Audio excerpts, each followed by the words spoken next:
Welcome back, everyone, to my next college football weekly predictions and score predictions video. I have here the Week 11 picks for you guys. This season's been flying by. We're only a couple weeks away from Conference Championship Weekend, so you better like and subscribe to the channel if you want to see more picks and stuff and as good as possible insight to these games. I know my picking ways the last few weeks haven't gone exactly well, but some of these games have been toss-ups. You got to remember that. So sometimes you got to take risks. And one thing to note too, I don't bet on games, so just let you know that as well. But it's been quite the season. Also, stay tuned. I'm ramping up my college basketball video production as well, along with doing my NFL midseason playoff predictions. That's coming sometime in the next week, so stay tuned for that video. Definitely one you don't want to miss. So, let's get straight into it, guys. We have an extensive rivalry matchup being showcased tomorrow. And does Michigan, for instance, lose its first game? Bit of controversy in Michigan lately, so it's only fitting we start with them, right? We have number 10 Penn State in Happy Valley hosting number 3 Michigan. Michigan is currently a 4-point favorite. There's talks of suspending Harbaugh before this game. I feel like the NCAA or whatever, the Big Ten, they just want to let Michigan play through this season. They want them in the national championship or whatever since they've been bounced out of the playoff the last 2 years. I think it's just complete bullcrap at this point. Michigan needs to be punished if whatever. I know sign stealing is not an official, there's no rule for it in the NCAA, but still, if Michigan is flat out cheating, then they should be punished in general. So, there's been already, a manifesto and all that. It's a mess. I haven't really gotten into all of it, but the thing is here, Michigan is in hot water right now. Now, back to the matchup. So I have some stats for you guys on some of these games. Michigan is 4-1 against the spread this year. Penn State is 6-2. Michigan is 43rd offensively in the country in terms of yards per game. They are the best in allowing yardage per game in terms of limiting teams. They are the 5th best scoring offense, and they are number 1 in scoring defense. Penn State has the 2nd best defense in terms of yards per game allowed, but they're only 61st in offense. Best run defense. They only limit 58.8 yards a game.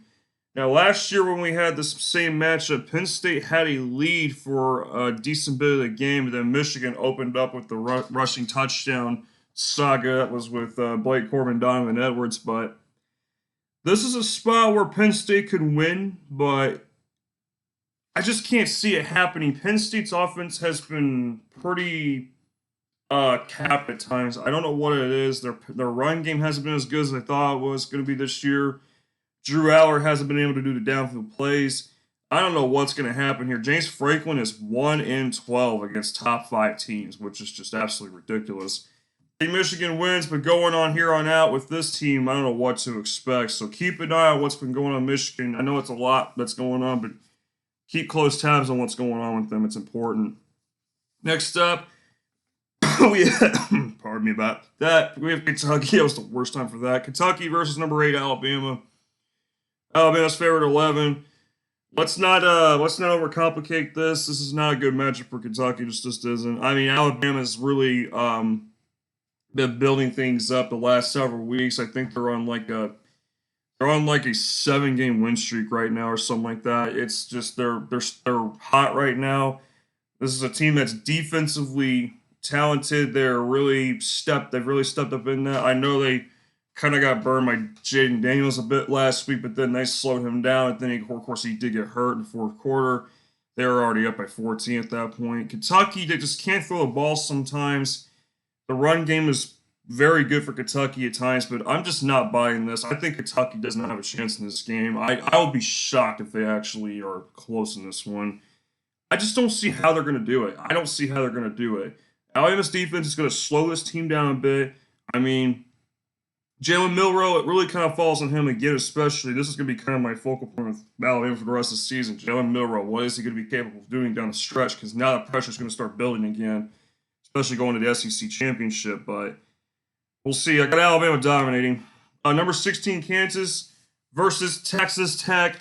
It's time to head to Lawrence, Kansas, folks, where I have some more stats for you guys in this game. Kansas is favored 4 points. Speaking of Kansas against the spread, they are 5-4 this year in that department. They're only 2-2 against the spread when they're at least a 3.5-point favorite. That's not good. Texas Tech is only 3-5 against the spread, and they're 0-1 against the spread when they're underdogs by at least or more than 3.5 points. So this is kind of one of those matchups where I feel like it's going to be close.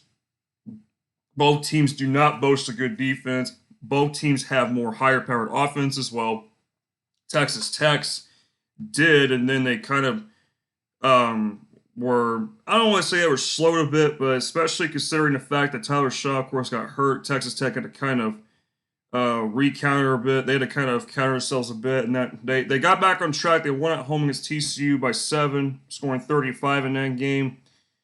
Just to mention real quick, Morton played a great game, but TCU's defense this year has been pretty bad at times. So I'm not taking too much into that, but this could be an upset. I can see Texas Tech walking into Kansas and winning this game, but I think Kansas at home. Watch, this will be the game that Kansas loses, right? I was expecting them to lose last week, but they won. Watch, this will be the game they lose somehow. And sometimes the stuff just doesn't make sense, but you know how it goes. Kansas pushing for a Big 12 championship appearance. Yeah, that's not far-fetched at all. They have a chance to be in the Big 12 title game, and I was thinking they'd be a dark horse for it, and I'm sure some people were like, oh, Kansas think they're going to do a damn thing. Yeah, people have the attention span of a gnat these days. Like, some people just are not, they're just like, well, Texas is the class of the field. Well, look at where Texas is at right now. I mean, they're literally, I feel like hanging on by a thread without their starting QB. Next up, we have Colorado. Oh, Lord. We have Deion Sanders' Colorado Buffaloes, everyone, hosting the number 21 Arizona Wildcats. Arizona is currently favored 10.5. Let's just straight up be honest, Colorado has not been great down the stretch a bit. I mean, they blew that big lead in Stanford. They hung in there for a bit against UCLA, surprisingly enough. At home, their offensive line's trash. Shedeur Sanders is calling himself a mix between Tom Brady and Michael Vick. I'm like, what? Why are we doing this right now?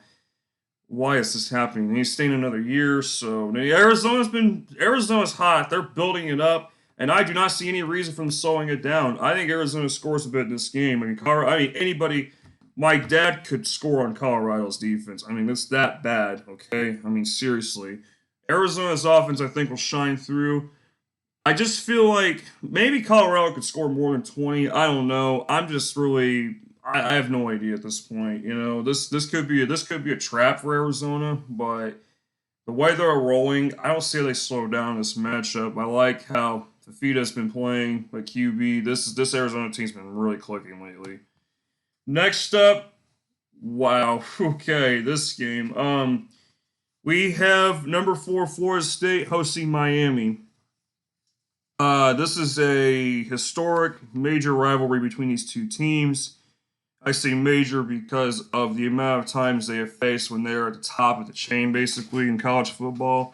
So key stats for you in this game. Florida State's currently a 14-point home favorite. I'm not liking that line. I don't know why they're favored that much, especially considering the fact that Keon Coleman and Johnny Wilson don't play. Okay, Florida State is 6-3 against the spread, but they're only 3-3 against the spread in favor of 14.5 or more, and they've gone over the total in 6 of 9 games. Florida State was favored double digits against Duke. I think they were against Pitt and also against Boston College. I think those were Duke they ended up covering, I think, in that one. They've gone over the total 6 of 9 games.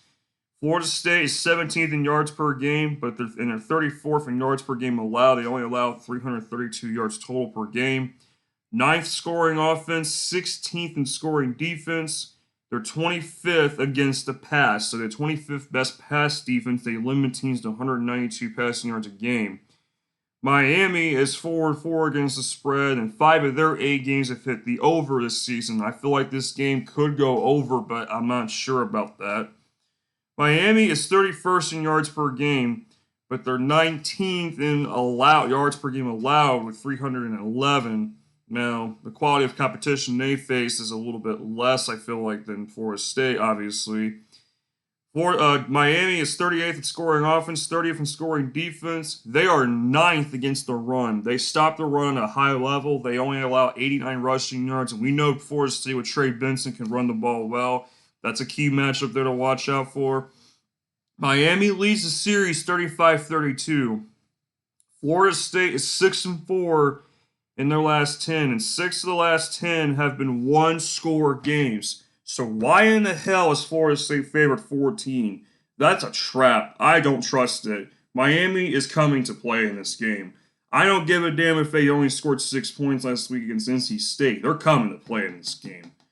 I know Florida State's been pretty polished for the most part this year, but there's been times where you can see they've had some rough patches. Like the game against Duke, they were down for a good portion of that game.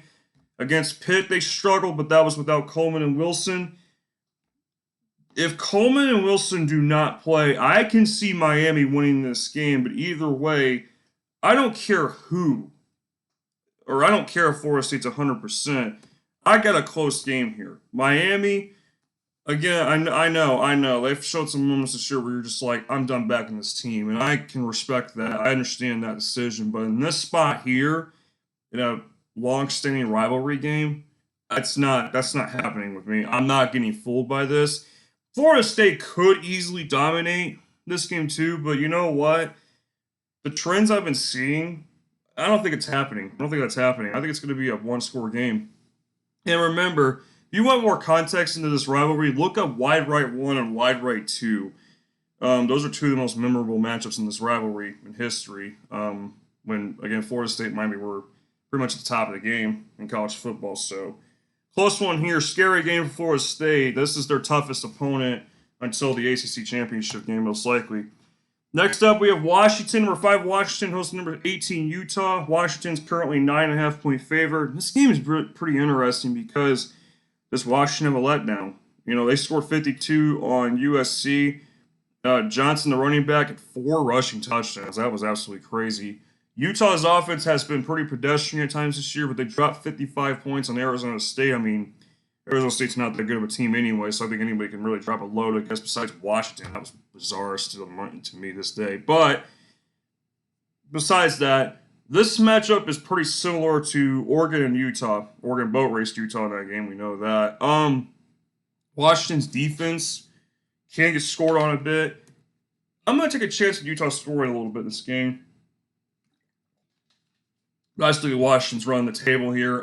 If Oregon can drop 35 on Utah, then I don't see how Washington can't drop over 30 points. Maybe 38's a bit much. 38 might be a bit much for me to drop Washington, considering Oregon dropped 35 on Utah.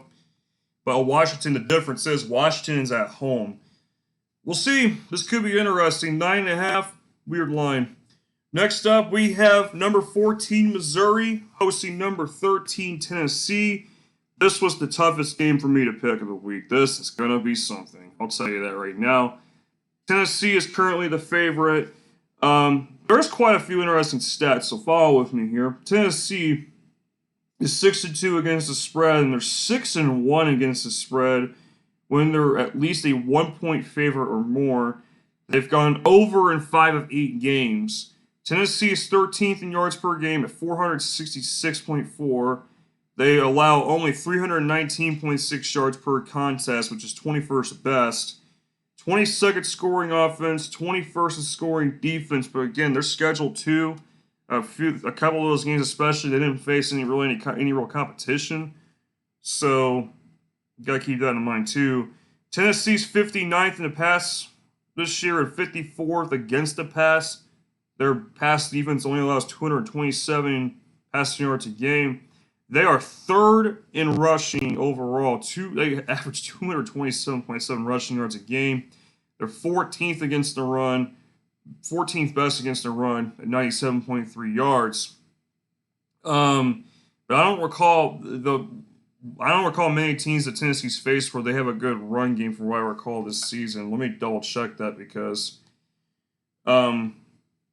that's an important piece, I would say, especially if Missouri wants to run the ball at times.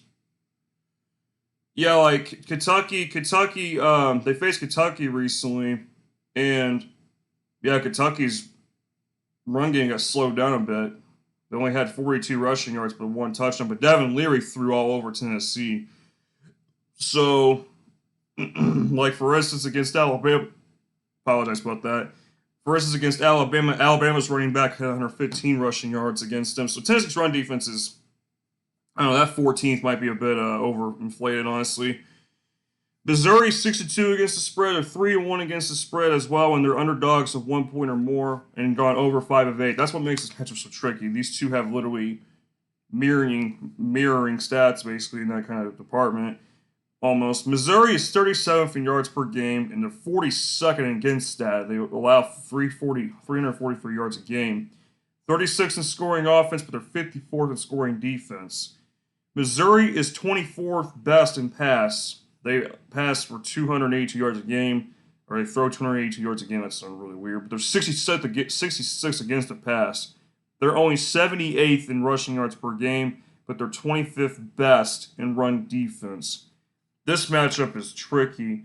Now what I start to think about is, okay, who's kind of going to be the difference? Milton at times has been shaky. Milton can run with it. When Missouri faced LSU, for instance, Missouri got smoked by Jayden Daniels. He ran all over this team. You can argue Tennessee runs wild in this game, but you know what? I'm taking the home team here. This is a coin flip. This is going to be a very exciting game. And by the way, the over-under in this game is way too low. It's like 55 or something like that. It's like, really? This is going to be a shootout. This is going to be a real high-scoring game. I got Missouri winning at home. I was originally taking Tennessee, but I'm not really sure about all that. Yeah, this should be a fun one. Next up, we have UCF versus number 15, Oklahoma State. Oklahoma State's currently a 2.5-point favorite on the road, and this is definitely a potential trap game for Oklahoma State. They just had back-to-back key wins, especially the one last week, the key win over Oklahoma. Yeah, I'm not sure, though, how much you can trust UCF in a spell like this. They're at home, but Rice Plumlee's been throwing interceptions this season. They barely beat Cincinnati on the road. I'm not trusting UCF. I wanted to pick UCF, but you know what? I'm not going to do it because I just don't trust them. UCF against the pass has been good, but the rest of their run offense is not very good at all. Oklahoma State doesn't have a good defense as a whole. This should be a very high-scoring game. There should be a lot of offense here. Can UCF's pass defense do their job? It's possible, but I'm going to trust Oklahoma State. I almost went UCF. I was going to go UCF, but then again, I'm just like, I don't really see how. Like, Rice Plumlee, he'll throw some really stupid interceptions, like against West Virginia, so I'm not going to trust him in this spot here at home. Again, the UCF could definitely win. I didn't actually like UCF a little bit. All right, next up, the College Game Day crew is heading to this game. Why, I have no idea. I think they should have went to the Penn State-Michigan game, but whatever, I guess. Because this game, I'm not even... We'll get to it. We have number 2 Georgia versus number 9 Ole Miss. Georgia's favored 10.5. Now, this is going to surprise some of you guys, but Georgia is only 2-6-1 against the spread this season. Pretty interesting. 2-6-1 against the spread when they're favored by at least 11 or more. 5 of their 9 games have gone over. Now, here's the thing though with against the spread record. Don't let that fool you. Georgia's been dominating for a good chunk of the season. Georgia is 6th in yards per game. They put up 493 yards a game total, and they're 9th best in yardage allowed, only 282. 10th scoring offense, and they're 6th in scoring defense. They only give up 15.4 points a game. Georgia is 6th best in passing, 325.9 yards a game. 19th best against the pass, limiting opponents to passing only 182.2 yards a game. Georgia's 47th in rushing, but they're 15th best against the run by allowing only 100 yards rushing per game. Ole Miss is 5-2-1 against the spread, and they've only gone over the total 3 of 8 times this season. Kind of weird. I thought it was more than that. I'm not sure if that's true or not. That's kind of a weird stat. Ole Miss is 11th best in yards per game. So we have 2 top 11 offenses basically in this matchup. 478.9 yards a game, but they're only 61st best in yardage allowed. They give up 365.7 yards a game. 14th best in scoring offense, 45th only best in scoring defense. Ole Miss is 14th best in passing offense. They throw nearly 300 yards a game. Jackson Dart throws nearly 300 yards a game, but only 65th best against the pass. They do give up 228 passing yards a game. 35th in rushing. I'm not surprised because Quinshon Judkins. They rush for 181.2 yards a game. Ole Miss is only 55th best against the run. This matchup here is going to really be defined by can Ole Miss, despite facing a top 15 run defense, can they run the ball and can they really control clock? Can they control the time of possession and can they still be efficient while trying to slow down the game, especially? I don't think it's happening. This Ole Miss team, in my opinion, is overrated. I've really have not been on Ole Miss. I said last week that some of you probably think I hate them, and I don't hate them. I just think they're overrated, man, a little bit. They could have lost. They should have lost last week. The Texas A&M. They got lucky beating A&M. The last couple of weeks have been teetering on a loss. This is where it happens. Georgia. This is weird. Georgia only favored 10.5, but they were favored against Missouri by 15 last week. This line makes zero sense to me. I like Georgia to cover. People are thinking Ole Miss has a chance to cover. No, it's not happening. It's not going to happen. This matchup reminds me a bit of Alabama, Ole Miss, but yeah, I got Georgia winning by 14. So, yeah. Final game here, number 6, Oregon versus USC. Oregon's playoff hopes is still alive. USC trying to now play spoiler if they even want to. They care anymore, I guess. Oregon's favored 15.5. And this game is really intriguing, and I absolutely hate the start time of this game. It's like, really, 10:30 Eastern? Are you kidding me? Whatever. Oregon, though, Bo Nix and company, their offense has just been absolutely destructive the last few weeks. They just dropped 63 points last week. A little of a scary start in the first quarter for Oregon against Cal. It was 14-13 that game, and then it just opened up for Oregon in that game. Oregon's defense, people keep talking about it like it's a godsend. Their defense is not a top defense. I think they're decent in some aspects of their defense, but they're not overall one of the best defenses in the country. People need to stop that narrative. It's pissing me off. USC has no defense. They just fired Alex Grinch's sorry ass. Bye. See you later. Nobody cares.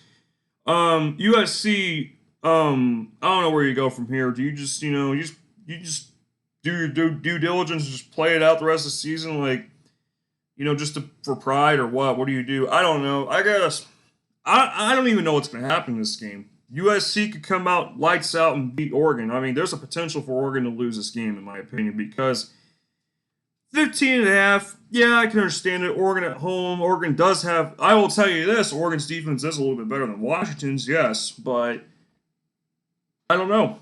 Does Oregon cover 15.5? It's hard to say. USC could cover, I don't know, 38 might be much. I don't know, tricky one here to predict the score with, but that's it for my predictions. Thank you guys for watching. Hope you guys take care. Have fun this weekend with the games. I'll see you guys in the next one. Peace.